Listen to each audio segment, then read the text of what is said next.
Hello everyone.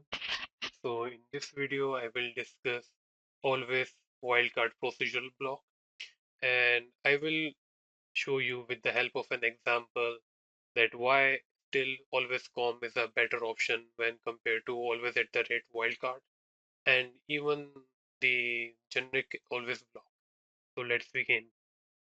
So always at the rate wildcard, which is written like this, does include all the variables inside its sensitivity list like always.com, but still it does not ensure that other blocks aren't writing the same variables, and also it does not initialize at simulation time 0, which is very critical for certain conditions, and I will demonstrate you why it is that important with the help of a simple example.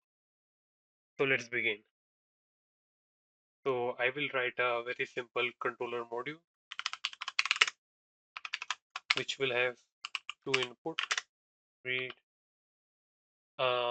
two output read and write, and two input clock and reset.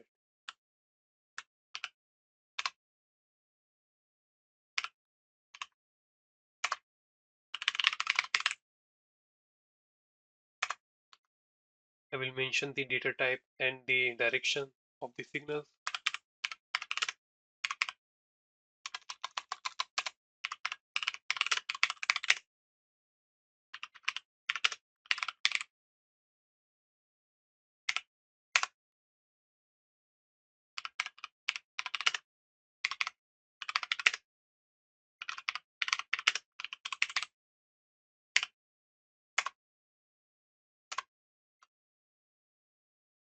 I will declare an enum variable, two enum variable for present state and next state.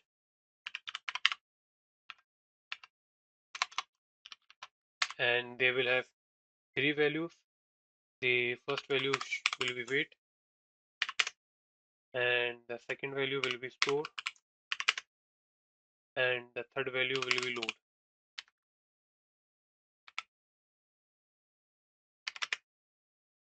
And I will declare two variables. Those are state and next state.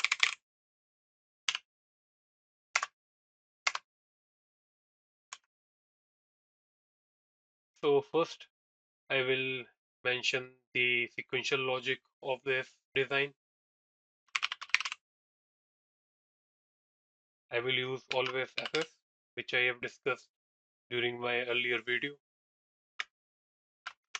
And as I have mentioned earlier, that inside always FS, you have to mention the signals inside the sensitivity list, and they should be accompanied using the nag edge or posage of the clock.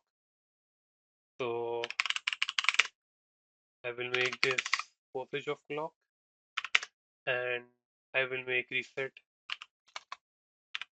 in the nag edge of clock.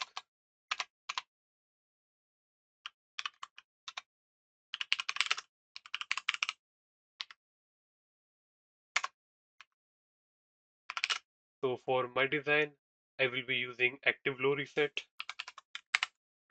So when reset is low, the state will go to the wait state, else the state will be equals to next state. So this was our sequential logic. Now let's begin with our combinational logic and output logic.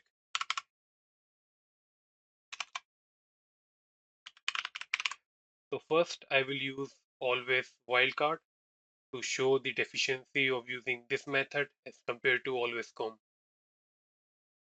So I will write always at the rate wildcard. So after using wildcard, this will take all the signals, all the input signals inside the procedural block, inside its sensitivity list.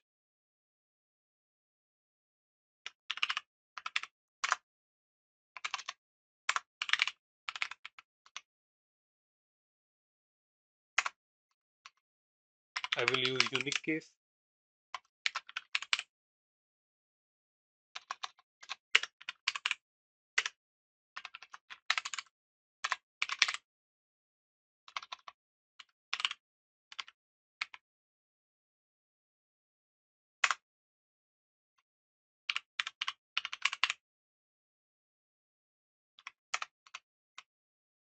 So my first case will be when the state is load.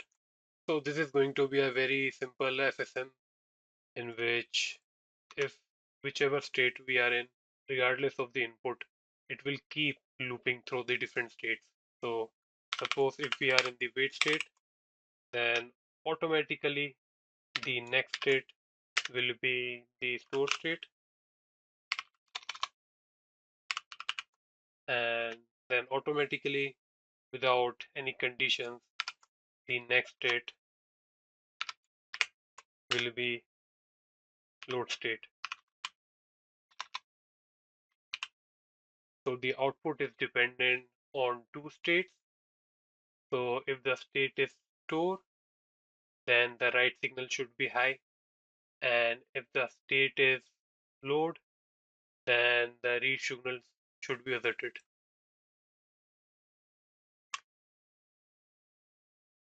So in wait, the next state should be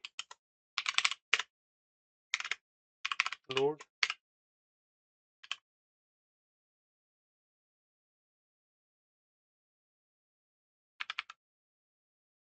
oh sorry, the next state should be store.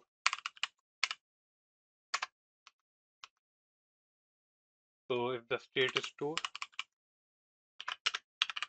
since I also have to mention the output logic for this state, I will need to use begin and end.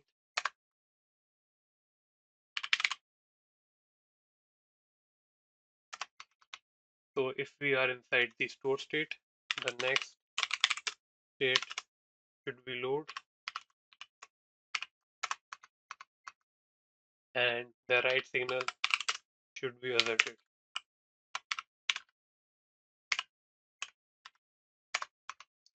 Now let's move on to our last state.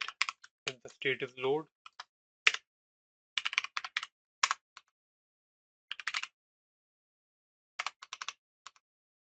then the next state should be wait,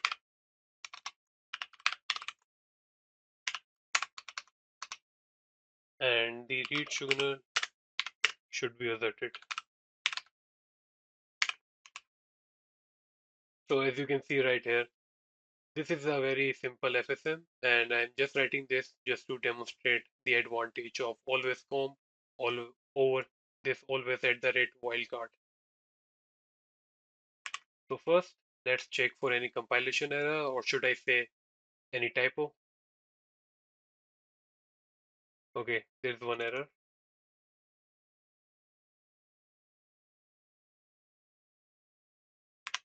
Okay, how stupid I am. I forgot to mention the name of the module. So I will name this controller. Okay, now it should run just fine. Yep. So let's go ahead and write a small test bench for this, just to observe the state. So I will name that test.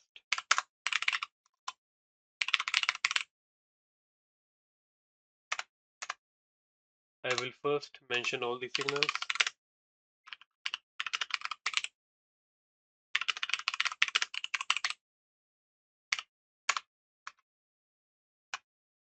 Then I will instantiate my DUT, which is controller.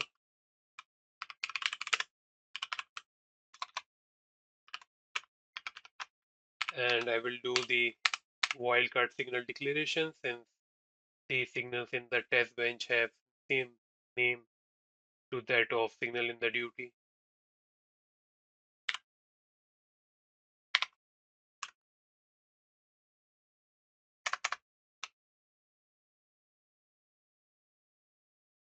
So first I will write an initial block to generate my clock signal.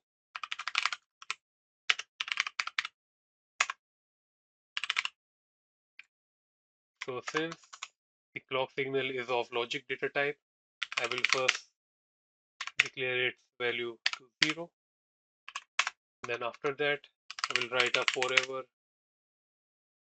and after every, let's say, 5 times instance,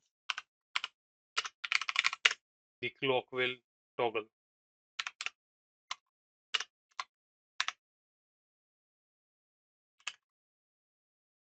Okay, we are done with our clock generation.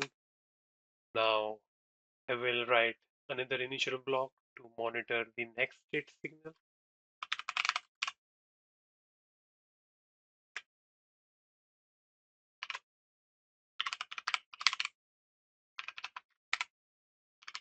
I will have two arguments.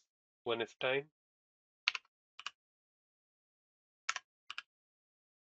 and the other one should be the next state.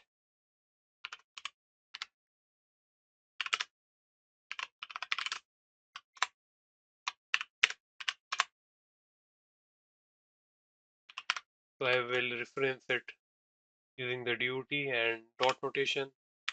Then next state.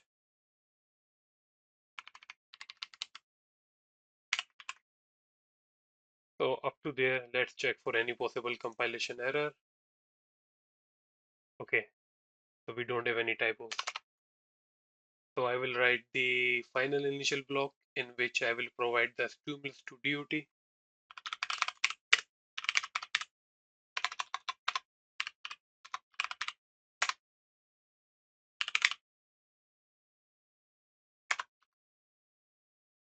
So I will just go ahead and set the reset signal to high because testing reset is not the matter of our concern here. We are just demonstrating the difference between always form and the always wildcard.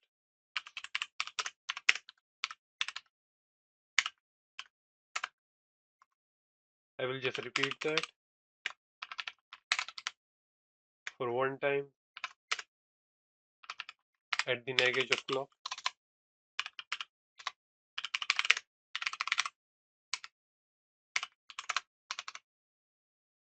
After that,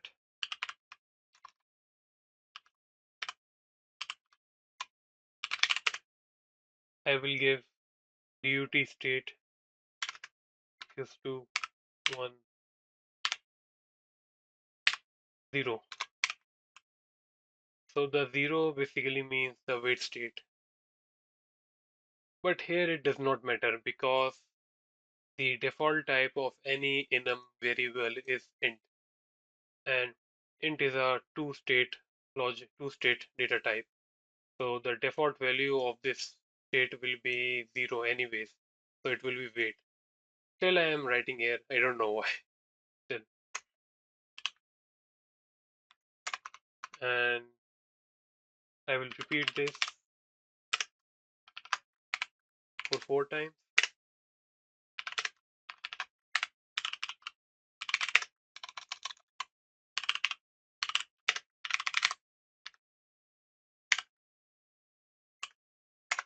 After that, I will stop the simulation.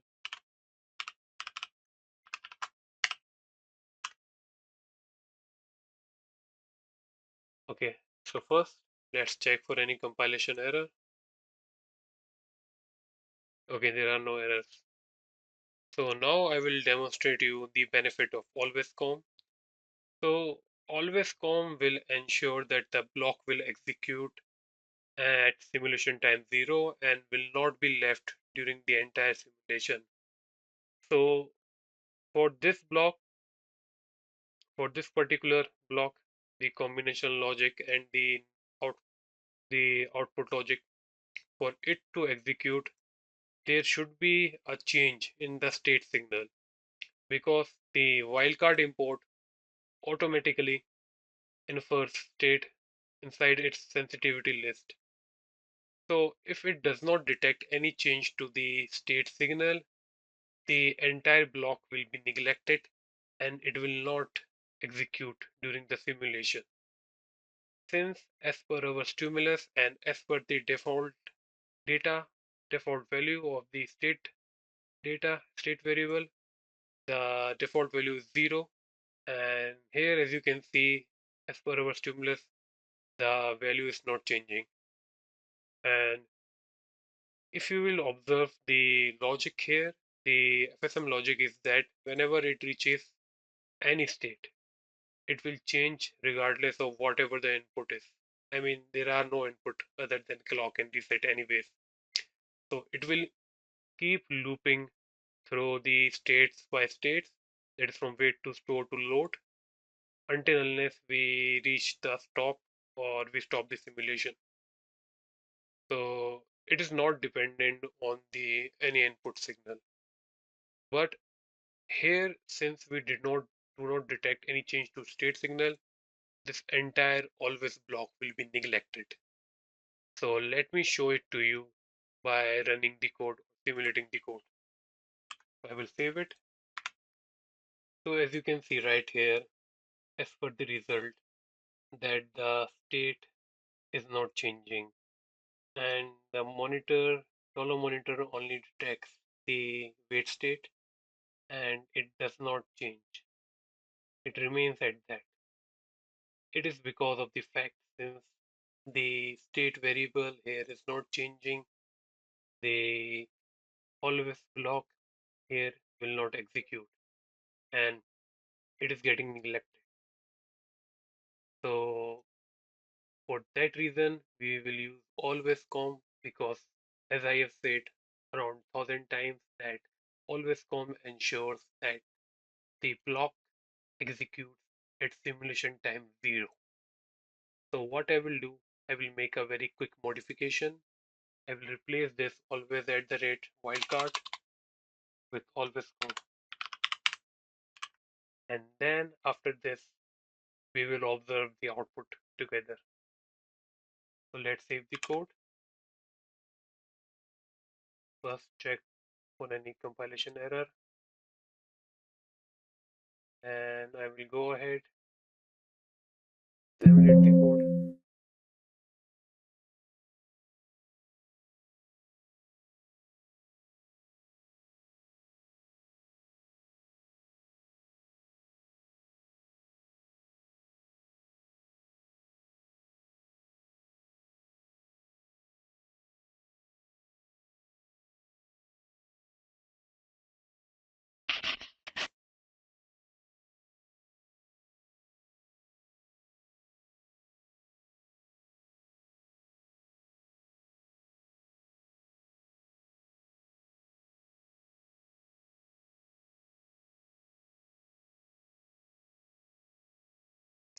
Now I will run. So as you can observe right here that the next state logic or the combination logic here is getting executed, and this always block is not getting neglected. And you can see the state getting transition as per our repeat right here. So it changes from wait to store, then to load, then to store, load, wait, store, load. So it is changing, it is getting executed. So that is what always come ensure, and it's a huge advantage. And other than that, just remember, unlike this, always at the rate wildcard will only take the state signal inside its sensitivity list, but always com will consider all the other signals inside its sensitivity list, all the other input signals like clock and even reset. So I hope you find this video useful, and please stay tuned for more. Thank you so much.